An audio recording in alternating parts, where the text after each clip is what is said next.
Welcome to Kolkata sir. Sir, Kolkata ইতালির মতো পাড়ায় পাড়ায় ফুটবল ক্লাব আছে। যদিও ফুটবলকে সরিয়ে রেখে এরা চিংড়ি আর ইলিশ নিয়ে সারা বছর লড়াই করে। তবে হ্যাঁ, ওয়ার্ল্ড কাপ এসে গেলে কেউ হয়ে যায় আর্জেন্টিনা আর কেউ হয়ে যায় ব্রাজিল। শেষে মিলেমিশে গিয়ে সবাই বাঙালি। আমার পিসি কি ফুটবল খেলে খাসনবিশ? না স্যার। তাহলে এসব কথা আমাকে শোনাচ্ছ কেন? না, যদি আপনার পিসি আপনাকে ফ্রি কিক মেরে দেয় তাই আগে থেকে জানিয়ে রাখলাম। এখন আমি যদি তোমাকে একটা কেক মেরে ইডলি পাঠিয়ে দিই কেমন লাগবে তোমার?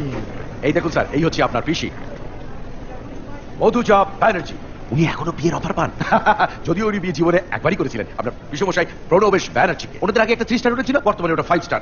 আর হ্যাঁ, প্রণবেশ বাবু এখনো কালো কোট পরে কোটি চার ওকালতি করতে। যদিও বাড়িতে ধর্মকর্তার আপনার পিসি। প্রণবেশ বাবুর দুজন দাদা, একজন হচ্ছে সমরেশ আর একজন হচ্ছে অম্বিকেশ। ওনাদের দুজনার দুটো করে বউ আছে। তার মানে একটা একটা করে দুটো বউ আছে। সমরেশের 2টি সন্তান, একটি মেয়ে একটি ছেলে। একজনের নাম সৃজনী, আরেকজনের নাম অলোকেশ।